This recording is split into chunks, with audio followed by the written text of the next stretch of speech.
ব্যবসায়ের কিছু পরিবর্তন আমাদের এসেছে, তার মধ্যে একটি বিষয় হলো আমাদের সেকশন 46-এ কিছু পরিবর্তন হয়েছে।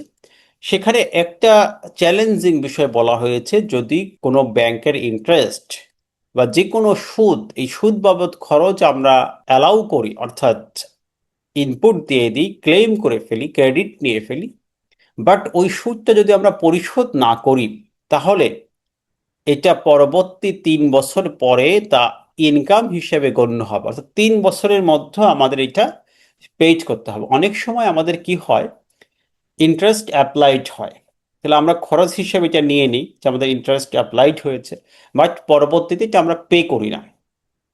তাহলে যদি আমরা এটা পে না করতে পারি, তাহলে 3 ইয়ার্স পরে আবার ইনকাম হয়ে যাবে। বাট যখন এটা আমি আবার পে করব, সেই বছরে এটা আবার আমার বাদ দেওয়ার সুযোগ হবে, অর্থাৎ খরচটা আমরা পাচ্ছি, একটা সুযোগ দেওয়া হয়েছে, খরচটা আমরা পাচ্ছি, বাট যদি আমি ডিলে করছি তখন ইনস্ট্যান্ট আমার এটা ইনকাম ক্রিয়েট হয়ে যাচ্ছে। এই একটি বিষয় এখানে আসছে। আরেকটি বিষয় আসছে যে সহযোগী প্রতিষ্ঠানের ক্ষেত্রে আমাদের আগে নিয়ম ছিল, সহযোগী প্রতিষ্ঠানকে যখন আমরা ঋণ দেই, তখন অনেক সময় একটি গ্রুপ অফ কোম্পানি সে নিজে লোন গ্রহণ করে, এরপর তার সাবসিডি কোম্পানিগুলোকে ঋণগুলো দিয়ে থাকে। এই ঋণগুলো দেওয়ার ক্ষেত্রে আমাদের 12% মাদার কোম্পানি সুদ নেবে। যদি 12%-এর কম সুদ নেয়, তাহলে ঘাটতিটা তার ইনকাম হিসেবে গণ্য হয়ে যাবে। ধরেন 1 কোটি টাকা ঋণ নেওয়ার পর ফলে 5 লাখ টাকা সুদ দিল, কিন্তু আমাদের 12% হারে আসে 12 লাখ টাকা, তাহলে এখানে ঘাটতি 7 লক্ষ টাকা কোম্পানির করযোগ্য আয় হিসেবে গণ্য হয়ে যাবে। তাহলে এটা একটি মেজর পরিবর্তন আসছে। তাহলে আপনি সহযোগী প্রতিষ্ঠানকে লোন দিতে পারবেন, বাট এখানে আপনার ইন্টারেস্ট রেট হবে 12%, 12%। এটার থেকে কম নেওয়ার সুযোগ নেই। এই বিধানটিও আমাদের নতুন সংযোজন হয়েছে, এটা আপনার দেখা উচিত। এবং ব্যবসার ক্ষেত্রে মূলত 3টি জায়গায় মেজর পরিবর্তন আসছে। এখন দেখেন, এই ব্যবসা আয়ের ক্ষেত্রে আমাদের সেকশন 55 যে বিষয়টি ছিল, সেখানে আমাদের কিছু পরিবর্তন এসেছে। 1 নম্বর পরিবর্তন হলো পারকিউজিটের সীমা, এটা ছিল 20 লাখ, এটা 25 লাখ করা হয়েছে। এখানে একটা মেজর পরিবর্তন হলো যে পারকিউজিটের যে লিমিট, এটা আমাদের 25 লাখ করা হয়েছে। পারকুইজিট তো আমরা জানি যে চাকরির আয়ের ক্ষেত্রে যে অতিরিক্ত ফ্যাসিলিটিগুলো দেওয়া হয়, সেই ফ্যাসিলিটিগুলোকে বলা হয় পারকুইজিট। লিমিটটা বাড়ানো হয়েছে। আপ্যায়ন ব্যয়, যেটা আমাদের 2% এবং 4% ছিল, দুটো স্ল্যাবে ছিল, এটাকে এখন ফ্ল্যাট 4% করা হয়েছে। তার মানে এখানেও আমাদের খরচের লিমিটটা বাড়ানো হয়েছে। খরচের লিমিট বাড়ালে কোম্পানির জন্য কিছু কিছু বেনিফিট হয়, তো এখানে ম্যাক্সিমাম ক্ষেত্রে কোম্পানির বেনিফিট দেওয়া হয়েছে। এরপরে দেখেন আমাদের প্রমোশনাল ব্যয়, এই ব্যয়টাও কিন্তু আমাদের এখন বাড়ানো হয়েছে। আগের থেকে, আগে ছিল আমাদের 0.5%, সেখানে এখন 1% করা হয়েছে। তাহলে এই প্রমোশনাল ব্যয় এটা কিন্তু প্রত্যেকটা কোম্পানির এখন বেড়েছে, যে কারণে আইনও এখানে আপনাকে 1% করে দিয়েছে। আপনার যে ইনকামের 1% পর্যন্ত আপনি প্রমোশনাল ব্যয় করতে পারবেন। আরেকটি হচ্ছে যে সকল ফার্মাসিউটিক্যাল কোম্পানিজ আছে, তাদের যে ফ্রি স্যাম্পল ব্যয়ের সীমা, এটা আমাদেরকে একটা চার্ট করে দেওয়া হয়েছে যে 10 কোটি টাকা পর্যন্ত হলে টার্নওভার, বিজনেসের যে টার্নওভার, এটা 2% পর্যন্ত করতে পারবে। 20 কোটি, 10 কোটি থেকে 20 কোটির মধ্যে হলে টার্নওভার সে 1.5% করতে পারবে সর্বোচ্চ, এবং 20 কোটির অধিক হলে 1% করতে হবে। তাহলে সব ক্ষেত্রে আমাদের মোটামুটি এখানে এই 4টি মেজর পরিবর্তন হয়েছে।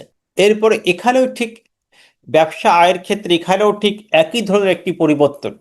আমাদের সেকশন 55-এর সাবসেকশন 1-এর একটি বিধান ছিল।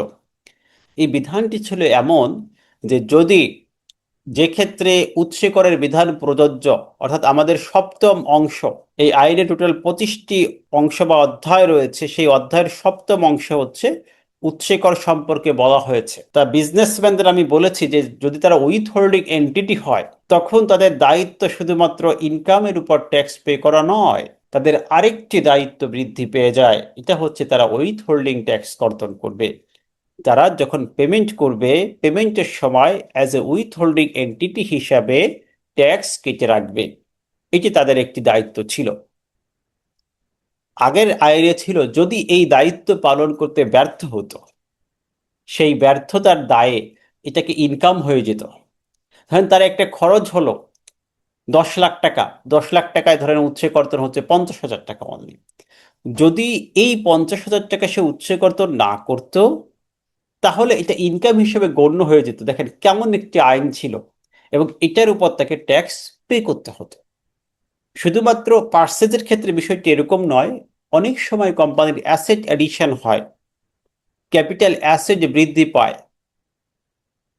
তাই ক্যাপিটাল অ্যাসেট যখন আপনি অ্যাডিশন করবেন, সংযোজন করবেন, ধরেন আপনার একটা ফার্নিচার কিনলেন, যে কোনো বস্তু একটা কোম্পানির জন্য কিনলেন, এটা প্রপার্টরশিপ বিজনেস হোক অথবা পার্টনারশিপ বিজনেস হোক, যে কোনো বিজনেসে যদি আপনি উইথ হোল্ডিং এন্টিটি হতেন, তাহলে আপনার এটার উপর উৎসেকর্তন করা বাধ্যতামূলক ছিল। আগের আইনে ছিল যদি আপনি উৎসেকর্তন না করতেন, তাহলে এটা ইনকাম হয়ে যেত, ইনকামের উপর আপনাকে ট্যাক্স পে করতে হতো। এখন বলছেন না, এটা প্রয়োজন নাই, উৎসেকর্তন না করলে আপনার এটা ইনকাম হবে না, আপনার এটা কি হবে, খরচটা ডিজেলাও হবে না, আপনার উৎসেকরের উপরে 50% অতিরিক্ত ট্যাক্স দিয়ে দিবেন। এইটা এখন আমি এক্সাম্পল দিয়ে বোঝাই। ধরেন আপনার 2 কোটি টাকার আহ, যে কোনো পারচেস করলে একটা কোম্পানি, তাহলে এখানে 4 লক্ষ টাকা তার উৎসেকর্তন এসেছে অ্যাজ পার রেট অনুযায়ী। উৎসেকর্তন এটা রেট আছে, আমাদের উৎসেকর্তন বিধিমালা 2026, এটা আপনারা সবাই ডাউনলোড করবেন। 5 জুলাই 2026 উৎসেকর্তন বিধিমালা 2026 অলরেডি পাবলিশ হয়েছে। এই 5 জুলাই 2026 এনবিআর এর ওয়েবসাইটে চলে যাবেন, সেখান থেকে এই যে উৎসেকর বিধিমালাটা ডাউনলোড করে নেবেন। তাহলে এই 5 জুলাই 26 কিন্তু আমাদের উৎসেকরে যে নতুন বিধানগুলো এসেছে, সেই বিধানগুলো সেখানে চলে এসেছে। তা এখানে বিষয়টি হলো যে আপনি 2 কোটি টাকা পারচেস করেছেন, তার এগেনিস্টে 4 লক্ষ টাকা উৎসেকর্তন করার কথা ছিল, কিন্তু আপনি উৎসেকর্তন করেননি। আগের নিয়ম অনুযায়ী এই 2 কোটি টাকা আপনার ইনকাম হয়ে যেত। যদি ব্যক্তি প্রোপাইটারশিপ হতো, তাহলে 2 কোটি টাকার উপর হাইয়েস্ট ট্যাক্স চলে আসতো, সে 30%-এর মতো। এরপরে আহ, যদি লিমিটেড কোম্পানি হতো, তাহলে 27.5%, মানে 2 কোটি টাকায় তার 55 লাখ টাকা ট্যাক্স চলে আসতো। এখন আমাদের আইনে বলছে না, এত টাকাটা ট্যাক্স আসবে না, এখন ওই 4 লাখ টাকার কর্তন হলে তার উপর 50% অ্যাড হয়ে 6 লাখ টাকা ট্যাক্স হবে। তাহলে এই বিজনেসম্যানদের এই উৎসে কর্তন না করার কারণে যে ট্যাক্স লাইবিলিটি বৃদ্ধি পেত, আইনে যে ডিসঅ্যালাউয়েবল এক্সপেন্সেস হিসেবে গণ্য হতো, এই বিষয়গুলোকে এখন সম্পূর্ণ বাতিল করে নতুন এই বিধান সংযোজন করা হয়েছে। তা এটা প্রত্যেক ব্যবসায়ীর জন্য একটি ভালো সংবাদ, বেটার একটা ডিসিশন হয়েছে, বা আইনটি একটু স্বচ্ছ হয়েছে।